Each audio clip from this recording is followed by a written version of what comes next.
Gracias. Gracias, Néstor. Que Dios nos dé ese corazón, que nos dé el corazón. Necesitamos ese corazón, esa intención del corazón en esta mañana para que usted con ese corazón bueno y noble pueda oír mi amonestación para este día. Esta no es una amonestación de regaño, es una amonestación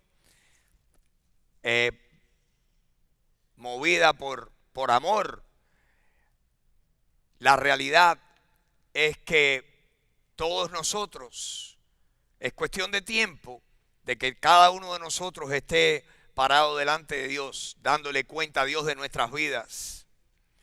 Y yo quiero que usted esté ahí, que usted esté como Dios quiere que usted esté. Mi deseo es que todos nosotros podamos comparecer. Espero que cada uno de ustedes pueda comparecer ante el tribunal de Cristo. Ese es el tribunal para los creyentes, según 2 Corintios 5. No es el juicio del gran trono blanco, ese es el tribunal para los incrédulos. Pero dice que nosotros los cristianos es necesario que cada uno de nosotros comparezca ante el tribunal de Cristo para que cada uno reciba lo que haya hecho mientras que estaba en el cuerpo. Quiere decir que ahí vamos a recibir nuestra recompensa y le vamos a dar cuenta a Dios de nuestras vidas. Esa es la realidad. Yo quiero que usted esté ahí con su frente en alto y que usted esté ahí. Usted no va a estar perfecto, pero que usted esté ahí con completa sinceridad. Que usted tenga fruto que decirle: Señor, aquí esto es lo que por la gracia tuya hice para ti. Ustedes saben que la Biblia la dividimos en dos partes. El Antiguo Testamento, 39 libros, todos escritos antes que Jesucristo estuviera aquí en la tierra, desde Génesis hasta Malaquías. Y luego tenemos el Nuevo Testamento, que son los 27 libros que se escribieron posterior a la venida de Jesucristo. Posterior a Jesucristo, el Nuevo Testamento, el Antiguo Testamento, el Antiguo Pacto. Ahora estamos bajo un nuevo pacto, el Nuevo Testamento. Lo que les quería comentar es que el Nuevo Testamento comienza con un libro. Y si usted abre su Biblia y usted dice: voy a leer el Nuevo Testamento, que entre paréntesis es lo que yo le recomiendo a toda persona, que usted se haga más práctico en leer el Nuevo Testamento antes de pasar al Antiguo Testamento. El Nuevo Testamento es lo que está escrito para nosotros, los cristianos, para nosotros que vivimos posterior a la venida del Señor. Si usted abre su Biblia y dice: voy a leer el Nuevo Testamento, ¿qué abre? ¿Qué encuentra? El primer libro que encuentra dice así, la página donde tiene el título dice: el Santo Evangelio conforme a San Mateo. El Evangelio conforme a Mateo. Si usted dice: voy al segundo libro, el segundo libro también tiene la primera página y dice: el Santo Evangelio según San Marcos, 16 capítulos, Mateo 28 capítulos. Si va al tercero, encuentra que dice: el Santo Evangelio conforme a San Lucas, 24 capítulos. Cuarto libro, llega al Santo Evangelio, mi favorito entre paréntesis, según San Juan. Según San Juan, y ahí comienza a leer acerca de Jesucristo. Los cuatro son 4 versiones diferentes que Dios nos dejó en su palabra para contarnos la historia de Jesucristo. ¿Qué cosa es lo que Dios quería que usted supiera, que yo supiera? Que Jesucristo es su Hijo, que Él es el Mesías prometido. Él es el prometido por los profetas del Antiguo Testamento.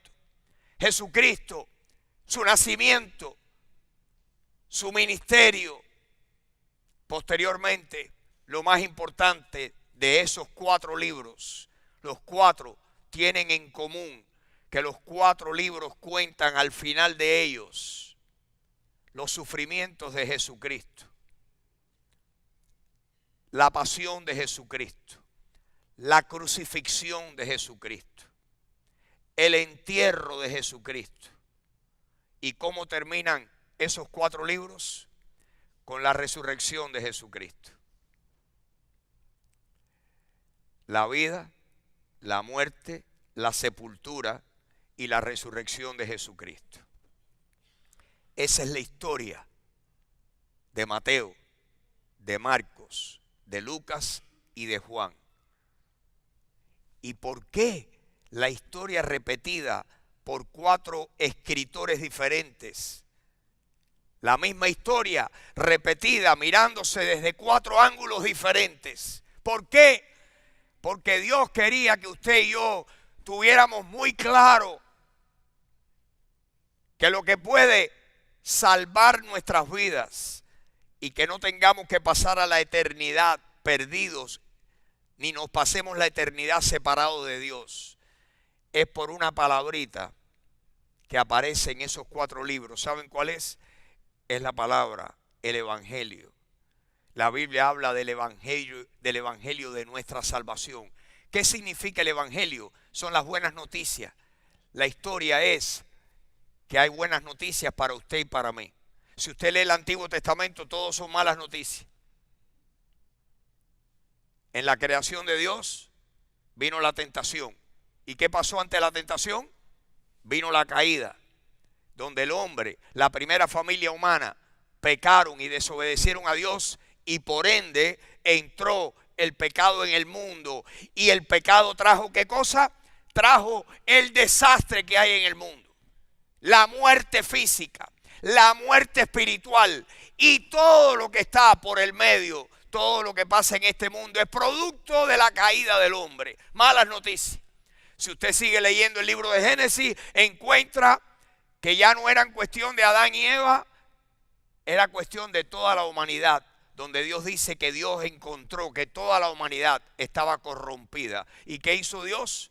Dios dijo, le voy a poner fin a esta generación. Y vino ¿qué cosa? Vino el diluvio.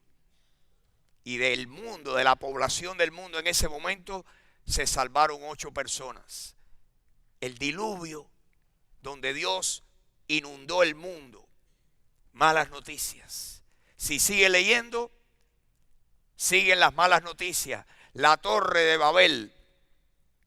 La Torre de Babel, donde los hombres en el capítulo 11 de Génesis deciden construir una torre para sustituir a Dios. Fue en Babel donde se fundó, donde originó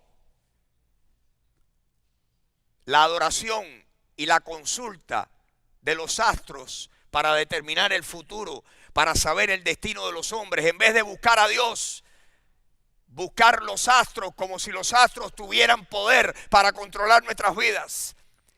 Era cuestión de sustituir a Dios. La astrología es una manera más de sustituir a Dios. Malas noticias. Malas noticias. Pero cuando usted y yo llegamos al Nuevo Testamento, descubrimos ese versículo que es el más conocido en toda la Biblia. Le llaman la Biblia en miniatura, que se encuentra en el libro de San Juan, capítulo 3, versículo 16. ¿Qué dice? Porque de tal manera amó Dios al mundo que ha dado, oigan cuál es la historia, que Dios nos ama, que Dios, para salvar a la humanidad que estaba perdida, estaba en camino a la perdición, todos nosotros, para Dios salvarnos, Dios dijo, ¿quién se ofrecerá como sacrificio para salvar a la humanidad? Y el Hijo de Dios dijo, heme aquí, envíame a mí. Y de tal manera amó Dios al mundo que dio a su Hijo unigénito para que todo aquel que en Él cree no se pierda, mas tenga vida eterna. Cuando una persona cree en Jesucristo, ha creído el Evangelio que salva. ¿Qué dice la Biblia que es el Evangelio? Primera de Corintios, capítulo 15, versículos 3 y 4, explican ¿Qué es el evangelio? ¿Quiere saberlo? Óigame bien, óigame bien. Dice así, que Cristo murió por nuestros pecados conforme a las Escrituras, y que fue sepultado y que resucitó de los muertos conforme a las Escrituras. Ese es el evangelio. Si usted en esta mañana ha creído ese mensaje, usted ha creído el evangelio. Yo quisiera hoy hablar acerca del doble poder que tiene el evangelio. El poder, el evangelio tiene poder. La Biblia dice que el evangelio, que este mensaje, que este evento que Dios llevó a cabo, este evento realizado por el Hijo de Dios, tiene poder para librarnos del infierno, para salvar nuestras almas de la destrucción eterna, para que ninguno de nosotros tenga que sufrir en el lago de fuego por toda la eternidad. Ese evento que le llamamos el evangelio tiene poder. Yo quiero esta mañana hablarles del doble poder del evangelio. El evangelio tiene poder doble. Óigame bien, tiene poder doble. Y esta mañana yo quiero dirigir la atención de ustedes a que nosotros necesitamos entender que decir que uno es cristiano, decirlo, no significa ser cristiano. Decir que uno es cristiano es fácil. El meollo del asunto es que usted haya recibido a Jesucristo y haya nacido de nuevo y que Jesucristo esté viviendo ahora dentro de su espíritu. Si usted ha creído el mensaje de verdad, usted ha creído el evangelio, la buena noticia, y ahora la buena noticia ya no está caminando por el mundo, la buena noticia vive dentro de usted. Cuando yo tenía 20 años fue la primera vez en mi vida que yo comprendí el evangelio. La primera vez que lo comprendí, yo creía en Dios. Yo había oído hablar de Dios, de Jesucristo, pero no había entendido que la salvación mía dependía de que yo le dijera a Jesucristo, sálvame y entra en mi vida y dame vida eterna. Y a los 20 años lo hice. En ese momento, en esa ocasión, recibí a Jesucristo y el evangelio ahora ya no estaba por allá afuera, estaba aquí adentro. Y yo quiero saber si usted lo ha hecho. Porque quiero decirle que si usted es cristiano, usted no es cristiano porque está aquí. Si usted es cristiano porque Cristo vive en usted. Porque Cristo vive en usted. Cuando Cristo vive en nosotros, somos cristianos, según la definición de la Biblia. ¿Por qué? Porque si Cristo vive en nosotros es porque nosotros hemos recibido el mensaje de Dios, que es el evangelio. El evangelio tiene poder. ¿Por qué tiene poder? Porque el mensaje de Dios viene de parte de Dios y Dios tiene todo el poder. ¿Será posible que en palabras haya poder? Sí, en palabras hay poder cuando las palabras vienen de parte del Dios Todopoderoso. Cuando el autor de las palabras es Dios, el mensaje de Dios es todopoderoso. Dios respalda su mensaje porque la verdad absoluta acerca de Dios, quien nos las da, es Dios. Y la verdad de Dios tiene tremendo poder. Ay, Freddy, pero yo estoy confuso. Pues déjeme aclararle. Déjeme sacarlo de su confusión. El evangelio tiene poder doble. ¿Alguno de ustedes alguna vez ha tomado alguna medicina que dentro de una misma pastilla hay dos medicinas compuestas que las han unido y las han hecho una pildorita, pero allá adentro hay dos medicinas que hacen dos cosas diferentes? Una pastilla que tiene un poder doble, una medicina que es doble. Yo tomo una medicina y mi médico me dijo, es posible que la mitad de esa medicina te está haciendo daño y está causando estos episodios con las inflamaciones en los pies. Tal vez vamos a tener que quitarte esa de 2 y darte una que esté sola. Hay medicinas que tienen doble poder. El evangelio es la medicina del alma que tiene doble poder. El evangelio tiene un doble poder. El primer poder del evangelio es lo que le llamamos aquí, si me dan la próxima vista, por favor, es el poder redentivo. Redentivo. ¿Qué quiere decir el poder redentivo? Redentivo es el poder que redime, el poder que redime, que rescata, ¿Usted sabe lo que es un redentor? Alguien que lo rescata a uno de un peligro, alguien que lo rescata a uno. En particular, la palabra redención que aparece en la Biblia significa comprar pagando un precio para poner en libertad. Comprar pagando un precio para poner en libertad.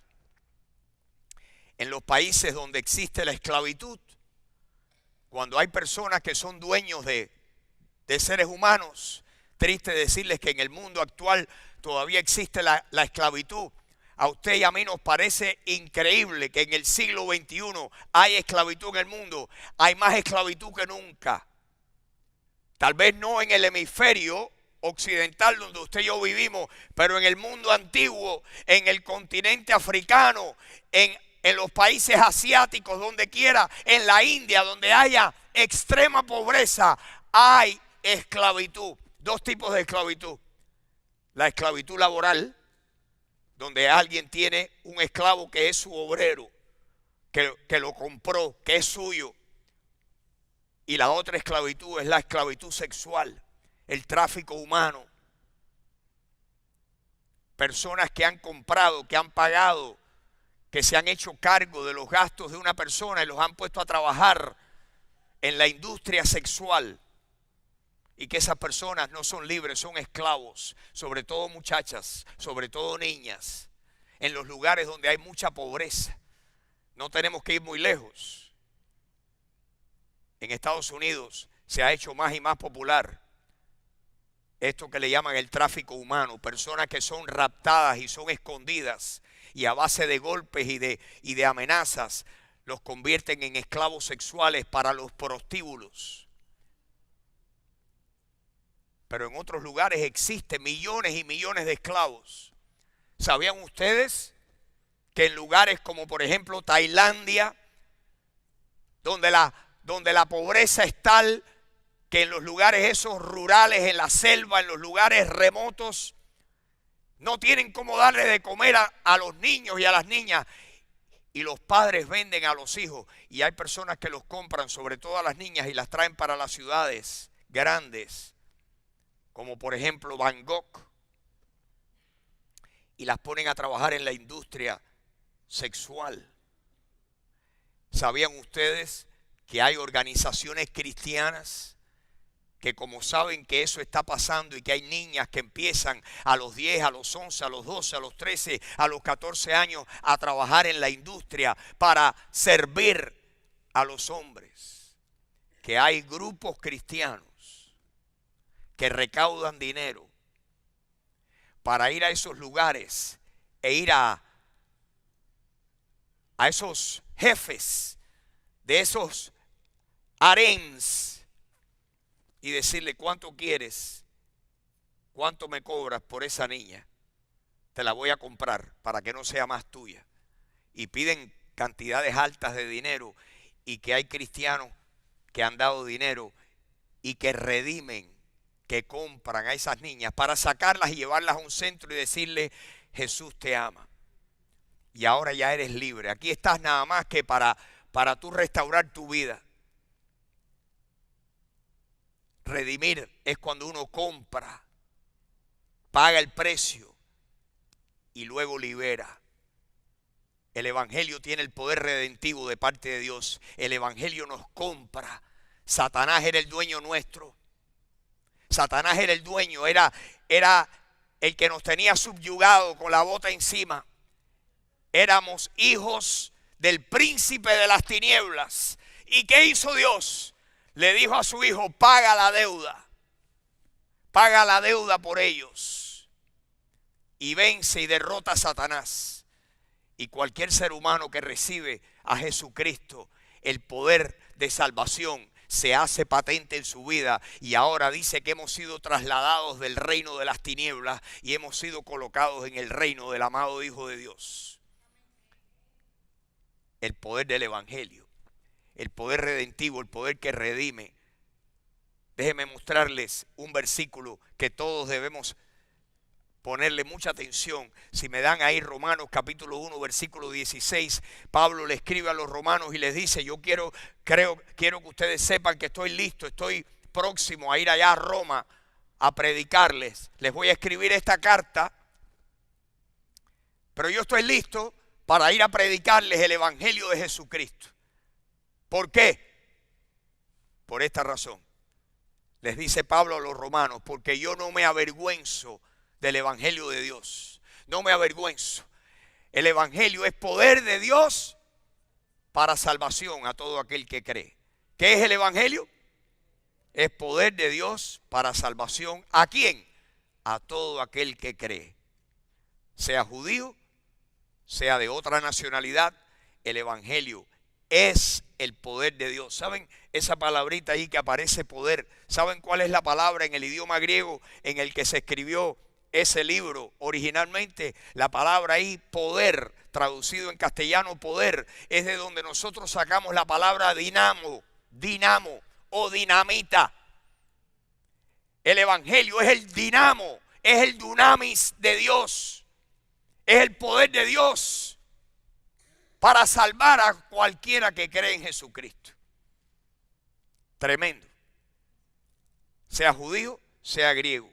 ¿Por qué es que el evangelio tiene poder? Miren lo que dice el 17. Porque en el evangelio la justicia de Dios se revela por fe y para fe, como está escrito, mas el justo por la fe vivirá. En el evangelio la justicia de Dios se revela por fe y para fe, como está escrito, mas el justo por la fe vivirá.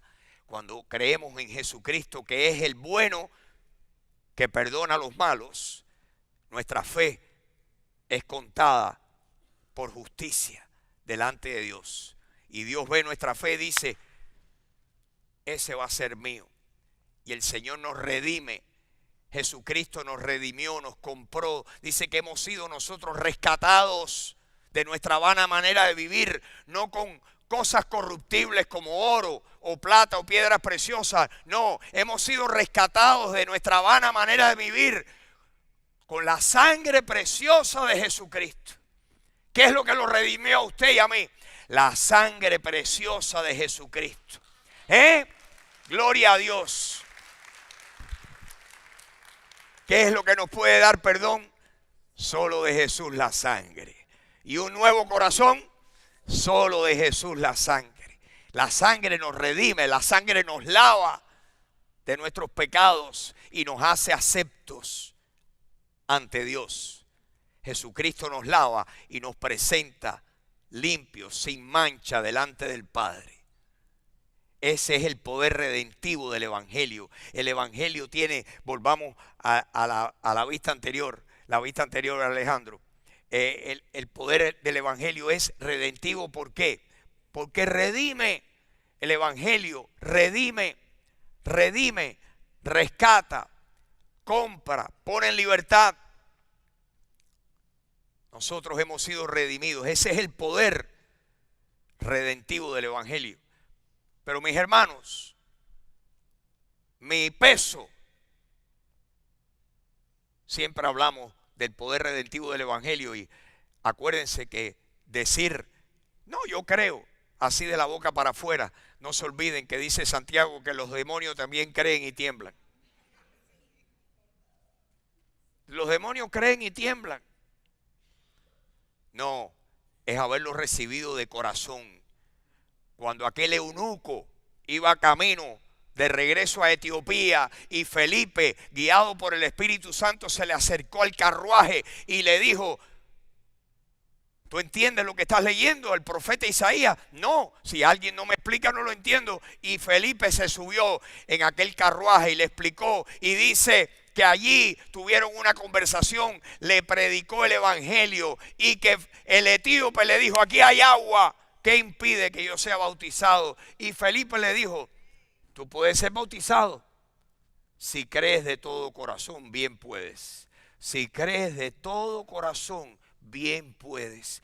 Y el eunuco le dijo, creo que Jesucristo es el Hijo de Dios. Pues vamos a bajar aquí mismo. ¿En qué mejor lugar que este y a qué es mejor hora que ahora? Y le bautizó. Subieron del agua y el etíope siguió para Etiopía.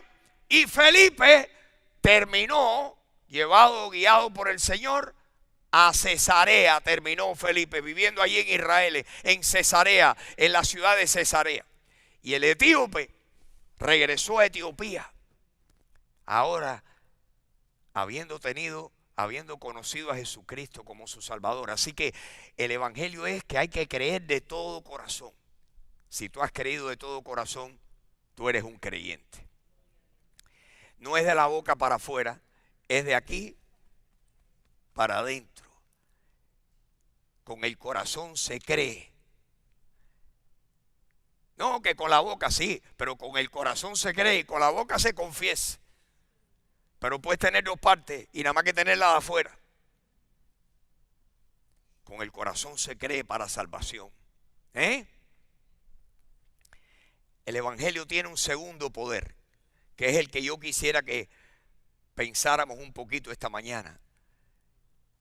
El segundo, la segunda vista aquí que tenemos, es que el evangelio tiene un poder transformativo. El evangelio no es solamente el poder redentivo que redime. No, el poder transformativo del evangelio es que el evangelio transforma vidas. El evangelio transforma vidas. No solamente le da salvación al alma, sino que transforma vidas después que hay salvación adentro. Cuando hay salvación adentro, es inevitable que esa salvación por algún lugar salga y se refleje. Y ese es el poder transformativo del evangelio. Es el poder que transforma. Y mis hermanos, yo quiero preguntarte algo. Si tú has creído en Jesucristo y Jesucristo es tu Salvador y tú estás seguro de eso, no me lo contestes en voz alta. Ese no es el objetivo de esta mañana, pero es que cada uno aquí piense. Mi pregunta para ti sería, ¿de qué manera te ha transformado a ti el evangelio? ¿Cómo es que te ha cambiado? ¿Es tu testimonio diferente? ¿Existe en tu vida un antes y un después? No que tú seas perfecto. No, los cristianos no somos perfectos, estamos perdonados, pero hay algo que está vivo adentro de nosotros que quiere salir para afuera. Hay cambios en nuestras vidas. Estamos aquí luchando. Alguien dijo hace muchos años que la salvación era el milagro de un instante, pero el crecimiento cristiano es el trabajo de toda una vida. Y Filipenses capítulo 1 versículo 6 dice que aquel que comenzó la buena obra en nosotros la perfeccionará para el día de Jesucristo. El que entró en ti está trabajando en ti. Pero mi pregunta para ti es, si tú tienes una historia, ¿existe en tu vida un antes y un después? Yo conozco personas que dicen, no, yo creí en Jesucristo. Ah, ok. Y no hay cambio. Y pasan los años, no, yo creí en Jesucristo. Y no ha habido cambio en su vida. Yo quiero con amor decirte, mi querido amigo o amiga, que tú saques el librito de la historia de tu vida y que tú cheques si tú de verdad estás en la fe o no. Porque si hay vida dentro de ti, es imposible que la vida que está dentro no salga para afuera. ¿Tienes tú alguna vez deseo de leer la Biblia? ¿Nunca tienes deseo de leer la Biblia? Yo sacaría el librito y dijera, yo digo que Dios está dentro de mí y no tengo deseo de leer la palabra de Dios. no tengo nunca deseo de hablar de Dios. Nunca deseo de hablar de Dios. Lo que está vivo adentro. Déjenme darles una ilustración. Ustedes saben que hay veces que una persona se desmaya y los que están con esa persona se asustan si es que están acompañados de alguien. Y de repente se le ponen al lado y no está respirando. Llamen ahí al 911, corran. Viene el 911, le agarran el pulso y no tiene latido del corazón. Esa es una forma de un ataque del corazón, de un infarto.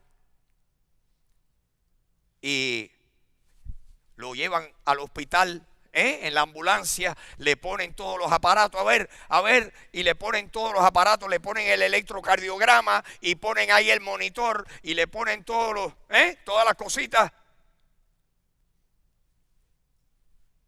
Y el gráfico, el monitor es así, mire.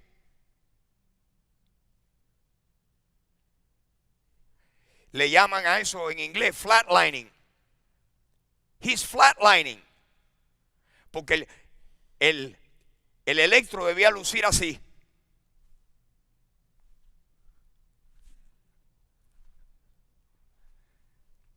Pero el que ha tenido un infarto y se le ha detenido el corazón y el corazón no está bombeando, le llaman asistolia a eso, que no hay bombeo del corazón. Le llaman que tiene la línea plana, flatlining. La línea está plana y no. Yo le aseguro a usted que si un cristiano, espiritualmente hablando, tiene el Espíritu Santo y le ponen el monitor espiritual, el monitor no puede estar así, mire. Va a estar así. Tendrá un poco de arritmia, tendrá las palpitaciones un poco, hay que darle medicina, está en cuidado intensivo, hay que pasarlo ya para el cuarto privado. No es que está perfecto, saludable, pero está vivo, está vivo. Pero el que usted ve, usted dice, ese está en línea plana. Mi hermano, el Evangelio nos da vida y la vida se refleja. Ese es el poder transformativo del Evangelio.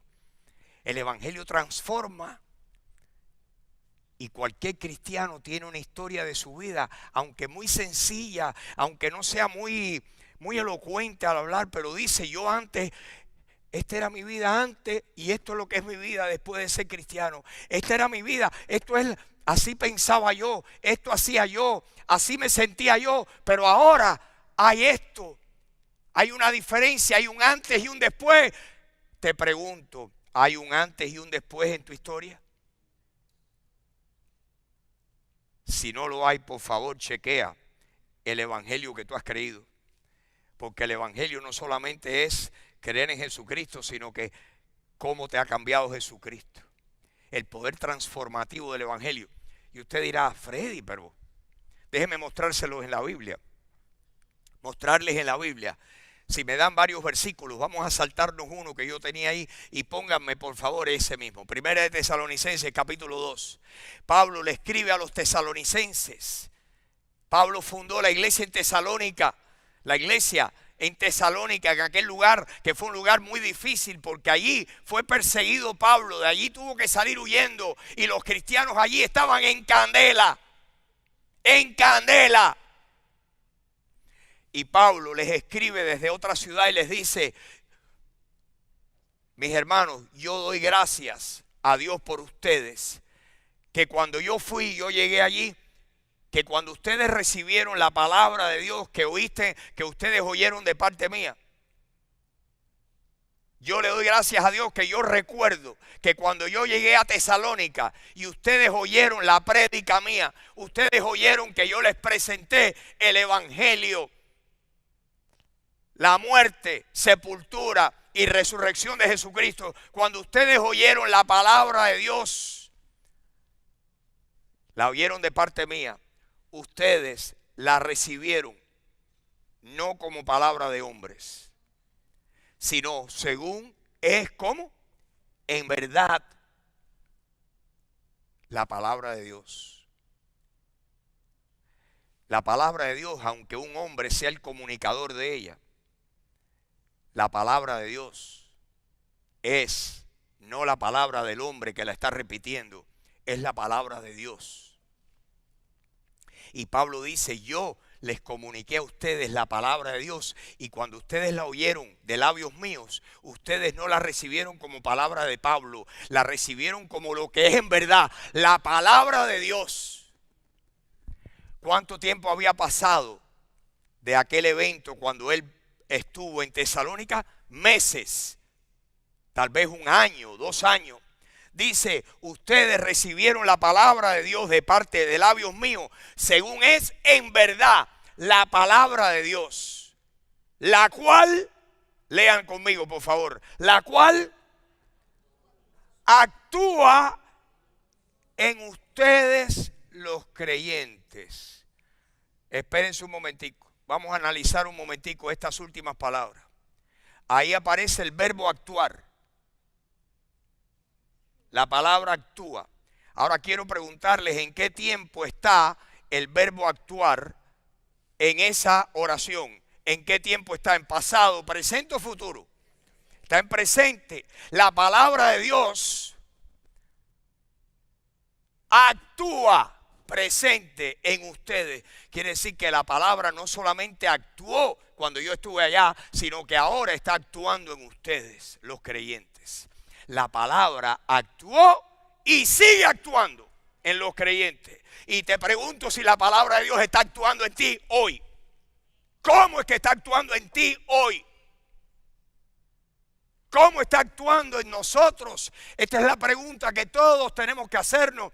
¿Cómo es que la palabra está actuando en mí ahora? No hace 3 años, no hace 15 años. ¿Cómo está actuando en mí hoy? ¿Cómo está actuando la palabra de Dios en ti hoy? ¿De qué manera el Señor te está ministrando, te está hablando? ¿De qué manera el Señor te está edificando? ¿De qué manera el Señor te está advirtiendo y te está alando para que tú hagas más para Él o lo que sea?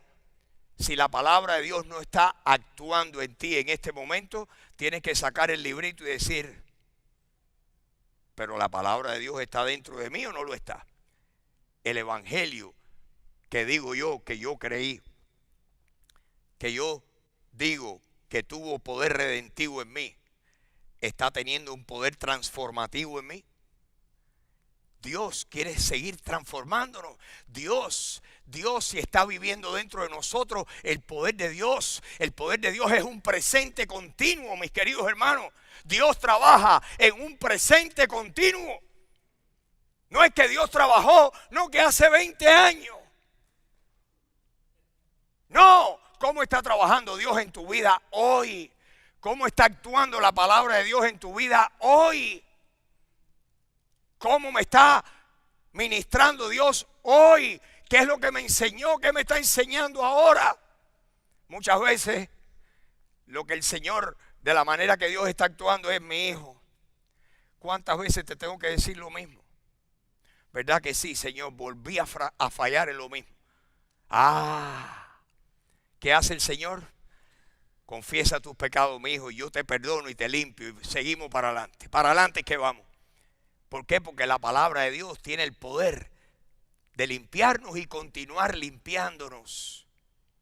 Dios tiene el poder de continuar este trabajo de santificación. No es que llegamos a la santificación de un golpe, ¡pam! Y ya estamos completamente santificados. No, estamos completamente redimidos por el Señor, pero ahora la santificación es el proceso todos los días donde el Señor está queriéndonos cambiar. ¿Te está cambiando el Señor? ¿Cuál es tu historia? Esa gente que son cristianos secretos, agentes secretos del Señor, que son tan buenos agentes secretos que ni los agentes secretos de Rusia, ni de Cuba, ni de China comunista le hacen nada. Son agentes secretos que nadie se entera que son cristianos.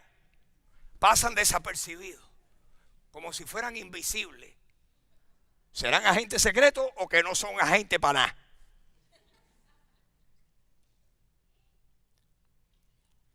Que les falta ser agentes del Señor. El Señor no necesita agentes secretos, el Señor necesita testigos que digan: yo soy cristiano, yo soy cristiano.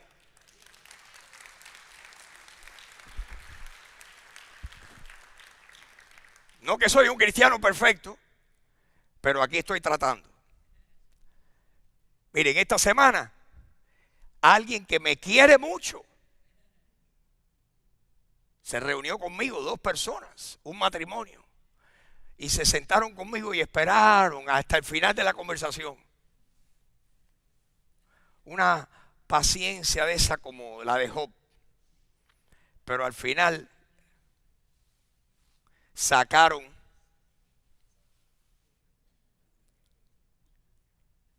la espada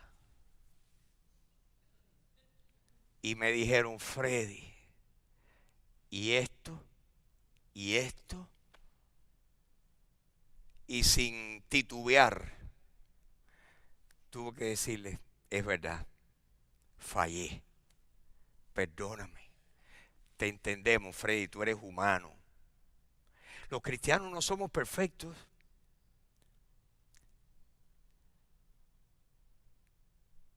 pero tiene que haber algo pasando en nuestras vidas. Tiene que haber evidencia de que Cristo está obrando en nosotros, que Cristo está obrando en ti. Y yo te pregunto, ¿hay evidencia en ti? ¿Hay evidencia en mí? Les muestro un pasaje más y terminamos. Primera de Tesalonicenses, capítulo 1. Por favor, léanlo conmigo. Si tienen su Biblia, me pueden acompañar. Si no, préstenme atención, que lo vamos a poner aquí en la pantalla. Vamos a leer el mismo libro, la primera carta de Pablo a los tesalonicenses, que les escribió 2 veces. La primera carta de Pablo a los tesalonicenses. Vamos a leer unos cuantos versículos, comenzando con el versículo 2. Si me lo pones, Alejandro. Dice así: Pablo le dice a los tesalonicenses: nosotros damos gracias a Dios por ustedes, por todos ustedes. Damos gracias a Dios por ustedes porque nos acordamos de ustedes en nuestras oraciones. Pablo estaba orando por aquellos hermanitos que él había dejado allá y hacía 1 año o 2. Acuérdense que llegar de un país a otro en aquel entonces era una travesía que tomaba semanas o meses. Si era por tierra era más largo. Si era por mar también. Dependía de tantas cosas. Dice: yo me estoy acordando, dice Pablo, y le doy gracias a Dios por ustedes. Yo me acuerdo de ustedes y los recuerdo en mis oraciones. Versículo 3. Dice: me acuerdo sin cesar delante del Dios y Padre nuestro de la obra de vuestra fe. Yo me acuerdo, hermanos tesalonicenses, cómo la fe de ustedes obró en ustedes. Los tesalonicenses creyeron en Cristo. ¿Y qué pasó? Que la fe verdadera siempre tiene una obra que le sigue a esa fe. La fe verdadera produce obras. ¿Por qué? Porque somos salvos por gracia, por medio de la fe. Y esto no es de nosotros, es un don de Dios. No es por obra para que nadie se gloríe. Pero ahí no se para el texto. Dice el próximo versículo que nosotros somos hechura suya, creados en Cristo Jesús para buenas obras, las cuales Dios preparó de antemano para que anduviésemos en ellas. El Señor cambia nuestras vidas. Pablo dice: yo me acuerdo de la fe de ustedes. Yo me acuerdo también del trabajo de vuestro amor. Y me acuerdo de la constancia que ustedes tenían en la esperanza. Esa esperanza que ustedes encontraron cuando yo les prediqué el Evangelio. Ahora yo les quiero preguntar, mis hermanos, que usted y yo nos hagamos esta pregunta. ¿La fe mía tiene evidencia? ¿La fe mía tiene una obra de fe? ¿Hay un trabajo de amor en mí? ¿Hay una constancia de esperanza en mí? Versículo 4. Pablo le dice a los tesalonicenses y nos dice a ti y a mí en esta mañana. Nosotros conocemos, hermanos amados, ustedes son hermanos amados de Dios. Nosotros conocemos la elección de ustedes. Nosotros la conocemos bien, la elección de ustedes. Versículo 5. Pues nuestro evangelio no llegó a ustedes en palabras solamente. ¿Cómo? ¿Llegó el evangelio en palabra? No, en palabra y más.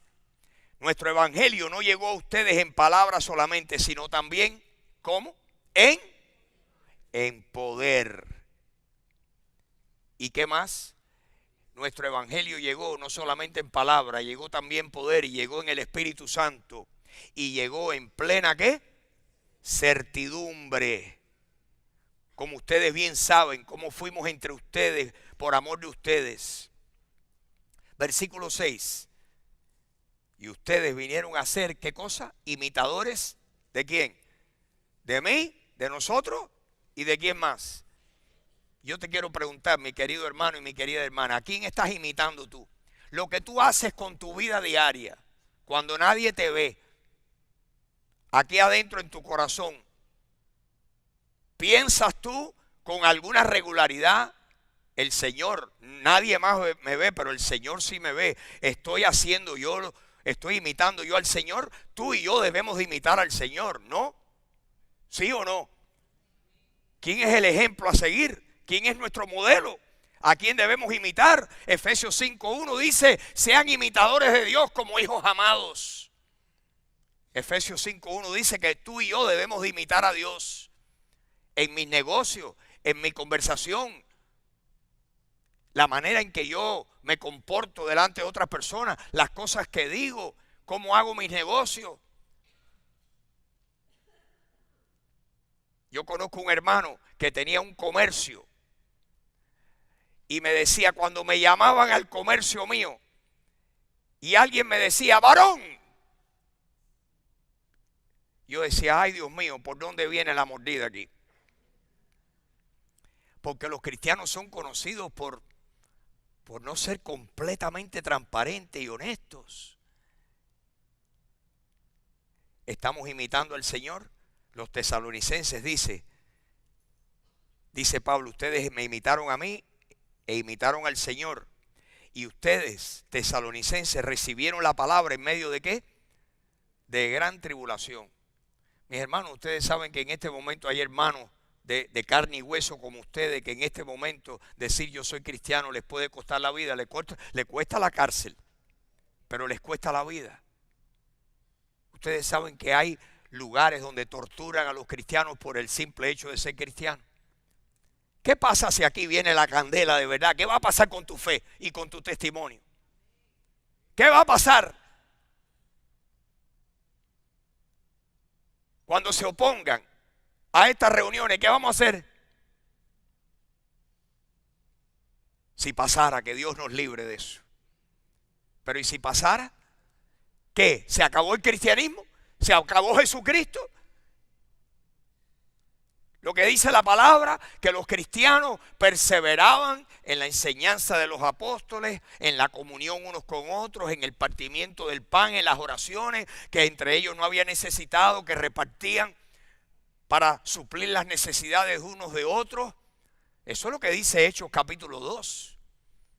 ¿No es ese el cristianismo que debemos nosotros practicar, mis queridos hermanos? ¿No dijo Santiago? Hay gente que dice, no, yo tengo fe. Y Santiago dice, mi hermano, muéstrame tu fe sin tus obras, que yo te mostraré mi fe por mis obras. No es que Dios necesita ver nuestras obras, Dios ve nuestra fe. Pero mis hermanos, cuando estamos vivos, el electro dice, oye, este está vivo. Aquí dice, termino esta lectura, dice, ustedes recibieron la palabra en medio de gran tribulación con gozo del Espíritu Santo. Versículo 7, de tal manera que ustedes han sido ejemplo a todos los de Macedonia y de Acaya, de otras regiones que han creído, porque partiendo de ustedes ha sido divulgada la palabra del Señor, no solo en Macedonia y Acaya, sino que también en todo lugar vuestra fe en Dios se ha extendido, de modo que nosotros no tenemos necesidad de hablar nada. El testimonio de aquellos hermanos hablaba más de lo que Pablo podía decir. Pablo no tenía que decir, no, porque yo estuve allá y lo que el Señor hizo fue tremendo. No, ya en otros lugares se habían enterado de la fe de aquella gente, de que habían recibido la palabra en medio de gran tribulación. Mis hermanos, estos son cristianos en serio. Que Dios nos ayude a ser cristianos en serio. ¿No creen ustedes? Que Dios nos ayude a decir, Señor, yo he decidido seguirte. Yo he decidido seguirte. Yo quiero que mi vida refleje la vida que hay dentro de mí. La vida que hay dentro de ti y de mí debe de exteriorizarse. ¿No creen ustedes? Debe salir para afuera. ¿No fue eso lo que dijo el Señor a sus discípulos? Así alumbre vuestra luz delante de los hombres, para que vean vuestras buenas obras y glorifiquen a vuestro Padre que está en los cielos. ¿Cómo debe alumbrar nuestra luz? De tal manera que las personas puedan ver la luz de Dios dentro de nosotros. Hay una obra. El Evangelio no solamente tiene poder redentivo, sino tiene poder transformativo. Tu historia, tu testimonio, cómo es que el Señor ha cambiado tu vida en algo. No es que tú seas perfecto, ni que ya llegaste. No llegaste todavía a la cima. Estamos aquí trabajando, Señor, ayúdame. Pero Señor, yo no soy todo lo que debo ser todavía. Ni soy todo lo que quiero ser, pero Señor, seguro que tampoco soy lo que antes era. Tampoco soy lo que antes era. Bueno, dicen que a buen entendedor pocas palabras. ¿Verdad que sí? Si tú estás aquí esta mañana y la primera parte no la has experimentado, si no has experimentado el poder redentivo de Jesús, esta mañana es tu día. Jesucristo te ama, Dios te ama. Dios no quiere que tú te mueras y vayas a una eternidad separado de Él. Dios quiere que tú vivas con Él por toda la eternidad. De eso se trata el Evangelio. De que Dios no quiere que pasemos a la eternidad separados de Dios. Que Dios nos ama tanto que envió a su Hijo al mundo, Jesús, su Hijo. Jesús dijo, yo voy, Padre, envíame a mí. Y Jesucristo voluntariamente vino, dio su vida, derramó su sangre, pagó nuestros pecados, la deuda completa la pagó Jesús. Jesús pagó todos nuestros pecados, murió, lo enterraron, al tercer día resucitó. Quiere decir que Dios el Padre quedó satisfecho con el pago que Jesús había hecho. El pago por tus pecados y por los míos.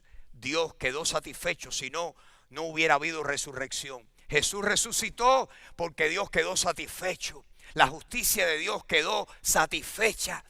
Dios pagó tus pecados y los míos a través de su Hijo. Jesús resucitó y te dice, cree en mí, recíbeme a mí, tienes sed, ven a mí. Que si crees en mí yo te voy a dar agua que salte en ti para toda la eternidad. Jesús dijo, el que cree en mí tiene vida eterna. Si nunca lo has hecho, por favor, hazlo hoy.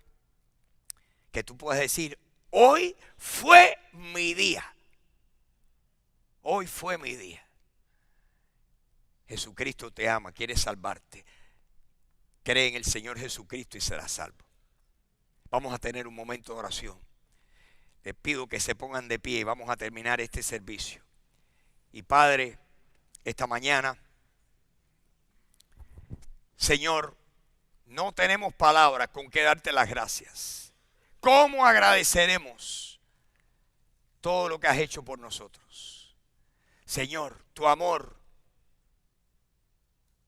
el sacrificio de tu Hijo, la muerte de Jesús, su pasión, sus sufrimientos, Señor, para pagar mis pecados, que fueron mis pecados los que llevaron a Jesús a la cruz.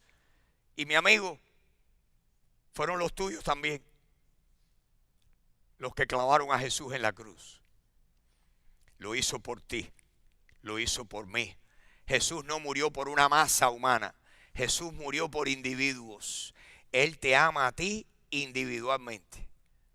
¿Puedes tú aceptar eso esta mañana y poder decir, Jesús me ama a mí? Jesús me ama a mí. Me ama tanto que dio su vida para pagar toda mi deuda. Así me ama Dios. Jesús murió conforme a las Escrituras. Fue enterrado. Y al tercer día resucitó conforme a las Escrituras, para que todo aquel que cree en Él no se pierda, mas tenga vida eterna. Dile, Jesús, en tu corazón. Dios oye las palabras de tu corazón. En tu corazón dile, Jesús, esta mañana yo reconozco que tú eres el Señor. Yo admito que tú eres el Señor. Y creo que moriste por mí, derramaste tu sangre por mí. Y en este momento te recibo como mi Salvador personal. Dame vida eterna, Señor. Quiero que vengas a vivir dentro de mí. Si tú crees esto, acabas de creer el Evangelio. Ese es el mensaje que salva a cualquier persona. El mensaje del Evangelio.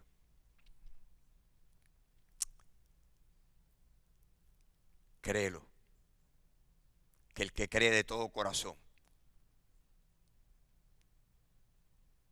sus pecados son todos perdonados. Señor, ¿cuántos hay de nosotros aquí que hemos creído? Que sabemos que tú nos has perdonado. Señor, ¿cuántos hay aquí de nosotros que tenemos, nuestra historia no es perfecta, pero Señor, sabemos de dónde tú nos sacaste y hacia dónde tú nos llevas? Y Señor, yo te pido que tu evangelio, te pido esta mañana, mi hermano, mi hermana, pídele aquí conmigo. Te pedimos esta mañana, Señor, que tu evangelio no solamente tenga poder redentivo, sino que tenga poder transformativo en nosotros. Transfórmanos más. Lo que has hecho, gracias, pero queremos más. Dame un corazón conforme al tuyo, limpio, puro, que tu dulce espíritu me inunde y que su fruto en mí siempre abunde. Haz eso en nosotros, Señor. Si no podemos perdonar, Señor, recuérdanos cuando nosotros hemos hecho lo mismo y peor, y sin embargo tú nos has perdonado. Señor, cuando cerramos nuestro corazón porque no queremos compartir, Señor, recuérdanos cómo nosotros, sedientos y hambrientos, tú has provisto todas nuestras necesidades. Enséñame a amar a todo el que está a mi alrededor. Haz lo mismo con mis hermanos aquí. Danos un corazón conforme al tuyo. Que el gozo de ser tu hijo, Señor, nos llene. Que podamos llevar mucho fruto para ti. ¿Estamos de acuerdo, mis hermanos? ¿Cuántos están de acuerdo conmigo que su fruto abunde en nosotros? Señor, transfórmanos. Danos amor por tu palabra. Donde estamos indiferentes y apáticos, danos amor por la palabra. Señor, tenemos amor por cuantas otras tonterías, cosas que son inservibles, que no tienen ningún valor eterno. Señor, perdónanos por no amar tu palabra con tremendo amor. Señor, crea en nosotros ese amor por tu palabra. con el deseo de acercarnos a ti, Dios. Despierta en nosotros el deseo de caminar cerca de ti, de cultivar una relación estrecha, personal contigo. Señor, de poder hablar contigo como un hijo habla con un padre. Señor, danos ese deseo. Pon esas cosas dentro de nosotros. Señor, despierta nuestro espíritu.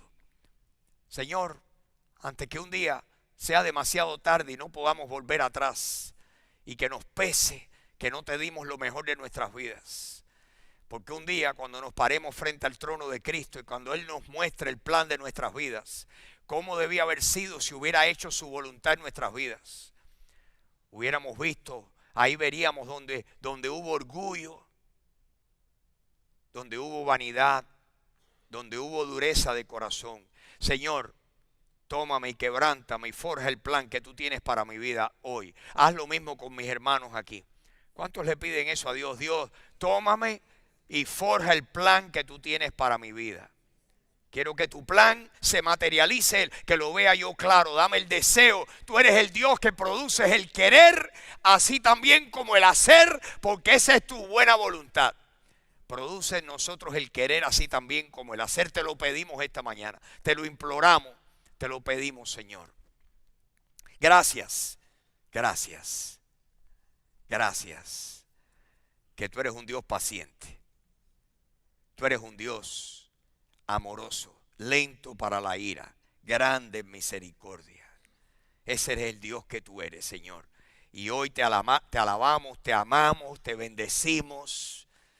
Te decimos que estamos aquí para ti, Señor. Tómame, úsame, obra dentro de mí. Haz lo mismo con cada uno de mis hermanos. Y te vamos a dar las gracias hoy, mañana y para siempre, Señor. ¿Cuántos le dan gracias al Señor esta mañana, Oh, Señor. Gracias, gracias. Bendecimos tu nombre. Nos entregamos a ti. Te pedimos que nos des tremenda semana, tremendos días de comunión contigo. En el nombre de Jesús. Amén, amén y amén, mis hermanos. Amén, amén, mis hermanos. Muchas gracias, mis hermanos, por estar aquí. Gracias, gracias por su presencia, por su atención. Si se van a inscribir para los talleres, no se olviden hacerlo. Que Dios les bendiga. Los que puedan, nos vamos a ver el